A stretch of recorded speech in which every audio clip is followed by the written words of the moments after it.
Every team, every topic, everywhere. This is Believe.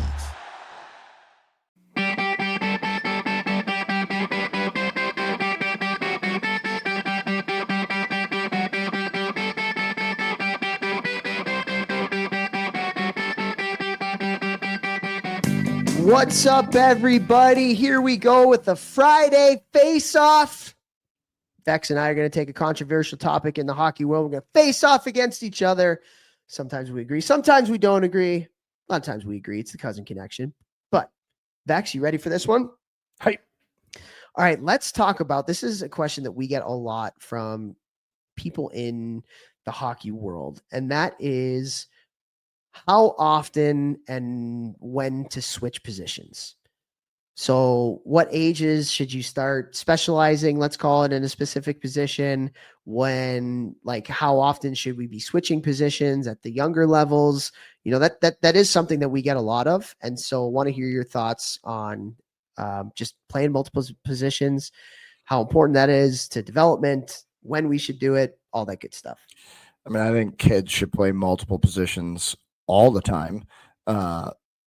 That doesn't mean like every day you're switching. You got to give them a little bit of time at each position so that they can get reps. Okay, go to the next position. Reps. I don't know if that's, they play one position a month and they're always switching, but I especially think even at like the AAA level at, 12, 13, 14, maybe even 15, if you can get a couple of shifts here and there, putting a kid back on D, putting a D up at forward, a center on the wing, a wing in the center.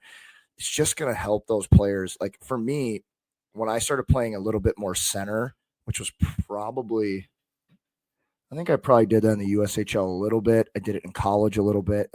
I had to do it in pro. So like it helped me at the highest level because I had experience at multiple levels before that. And, you at some level, sooner or later, a lot of guys are going to be like the last guy in the lineup on the depth chart. If you can also play wing and all of a sudden a winger gets hurt and you're a center, well, now you can take that position and vice versa. So it's just, not only are you going to understand the game more because you've seen the game through different positions' eyes later in life, it's going to make you more valuable at some point when the game gets harder that you could play multiple positions. Like I think forwards should be able to play all three positions. Like, yes, it's harder to play on your off wing to catch passes in your backhand than your forehand, but it's also easier to get shots off with one-timers and stuff like that on a rush. So it's like, if you can learn to play in both those positions, and as hockey gets more positionless, lately, I just think it's going to help the development of players.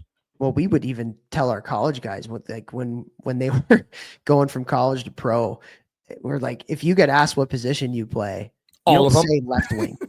Or right wing. Like I play forward. Where do you need me? And being able to learn the different skills of playing the different positions. I know, like, even in my college career, my freshman year, I played right wing. My sophomore year, I played left wing.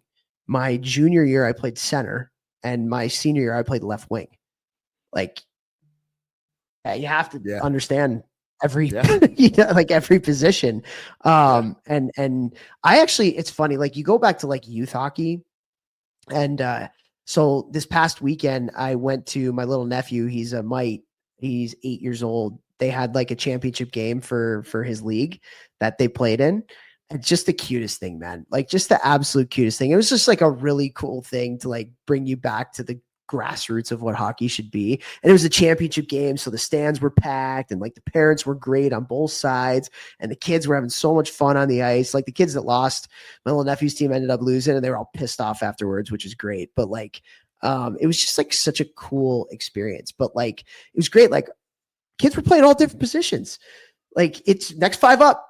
Like let's go. And not full, but like kids were playing different positions at different games. And like I love, like probably up until like the end of mites. I don't even know because we don't believe in like full ice mites anyway.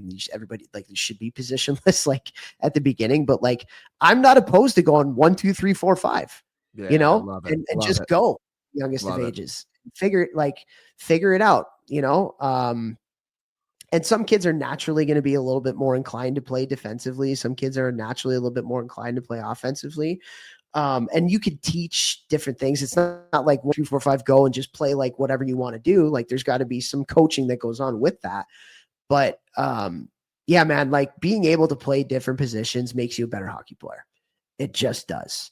It just does. And so like as you get older, right, we can lengthen the time that we're playing different positions. Like you said, like after a month, like maybe in squirt hockey, you play a certain position for a couple weeks, or I don't know what the right answer is. There is no right answer, right. But like making sure you're letting kids dabble into different positions. And the biggest thing that comes from that too, is you get a greater appreciation for what the other positions entail. Like if you're a forward and you've never gone back on pressure to get a retrieval with a forechecker screaming on you, you don't know what that feels like.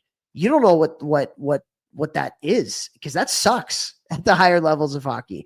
And so like having done that before, you get a greater appreciation for what they're doing. And also it just teaches hockey sense, because now you know what to do on a retrieval to have a successful one when you have a forechecker. So you can go and be in a greater spot of support for that defenseman that's going to get the puck, because you've done it before and you know where the out is, as opposed to just like either seeing it on video or being told where to go or whatever it may be. It just makes you a smarter hockey player too. And for me, I think one of the biggest ones is you play a little bit of defense when there's hitting, and you realize like, oh, it's really nice when the wingers hold up the forechecker so that the D-man has more time, so he doesn't have to get plastered into the back wall. Or, you know, hey, as a forward, it's really nice when the D-man moves the puck sooner, so I have more time before the D-man comes down screaming, pinching on me to murder me. Like it gives you that perspective, like, oh yeah, like I didn't like when nobody held up for me. I'm gonna hold up these forecheckers every time, so my D-man has more time.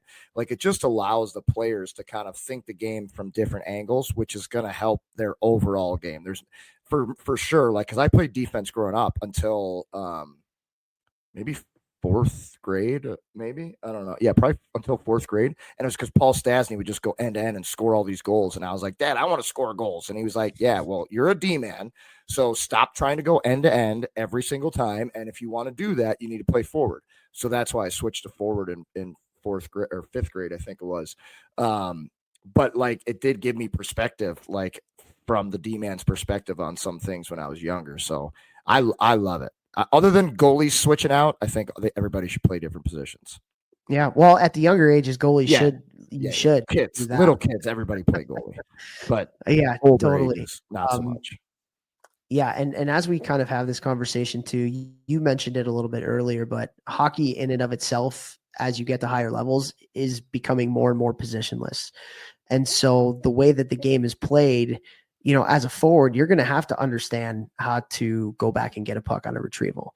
You're going to have to understand how to angle and force a person to the outside on a rush and pick up and things like that. Defensemen have to understand how to play in the offensive zone outside of standing on the blue line. Like you look at the NHL now and it's 5 players. It ain't 3 forwards and 2D standing at the blue line. It's 5 players playing hockey, man. And so like really by helping the players to play different positions, they're going to get that overall perspective. I think you just said that 9 times in the last sentence that you had.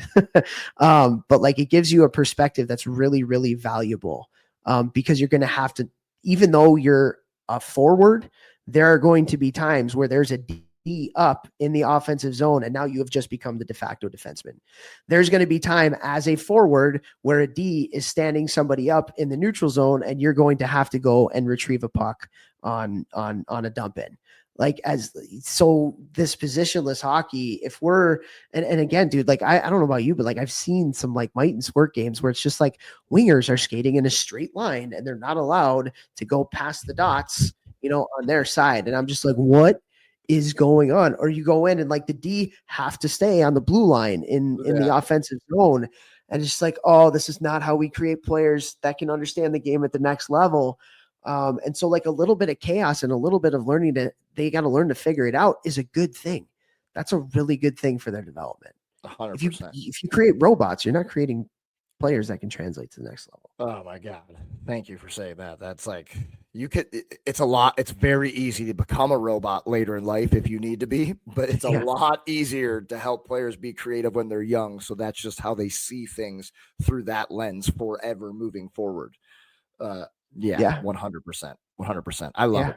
Make the kids play all the positions. Let's go. Make the kids play all the positions, even up till, I would say, like, Bantam hockey, man. Like, let them play different positions. And again, it doesn't have to be like we're going to switch every game, type of thing. But like, maybe you spot a kid in for a couple games playing D, or you switch some things up a little bit. Like, you're up 5 goals. Put a D man on forward. Put a forward back on D for a little bit. See how it goes. Then change a few other players. Like, mix it up. Make them challenge them. Make them better. Challenge. All right, time's up. Thanks, guys. Share the show.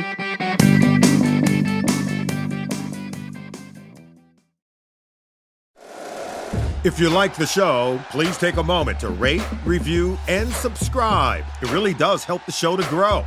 Thank you for listening.